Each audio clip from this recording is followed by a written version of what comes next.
कामोठे येथील सेक्टर 17 मधील शिवकल्प तरू सोसायटी प्लॉट क्रमांक 1 येथील नागरिकांना गेल्या अनेक दिवसांपासून तीव्र पाणी टंचाईला सामोरे जावे लागत होते.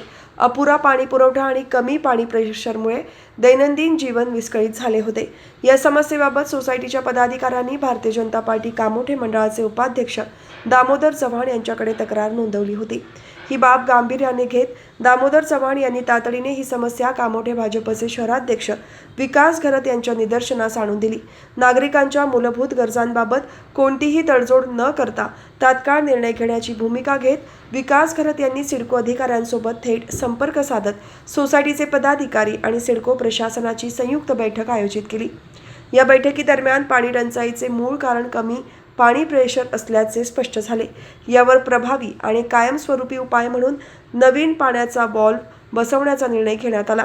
केवळ निर्णयावर न थांबता विकास घरत यांनी सातत्याने 7 दिवस सिडकोकडे पाठपुरावा करत प्रत्यक्ष काम पूर्ण करून घेतले. परिणामी शिवकल्पतरू सोसायटीतील पाणी पुरवठा सुरळीत झाला असून नागरिकांना मोठा दिलासा मिळाला आहे. या यशस्वी आणि तत्पर कार्यवाहीबद्दल शिवकल्पतरू सोसायटीच्या वतीने कामोठे भाजपचे शहराध्यक्ष विकास घरत आणि उपाध्यक्ष दामोदर चव्हाण यांचे मनपूर्वक आभार मानण्यात आले. विकास घरत यांच्या नेतृत्वाखाली परिसरातील नागरिकांचे पाणी, रस्ते, वीज आणि इतर नागरी प्रश्न सातत्याने मार्गी लावले जात असल्याची भावना यावेळी नागरिकांनी व्यक्त केली.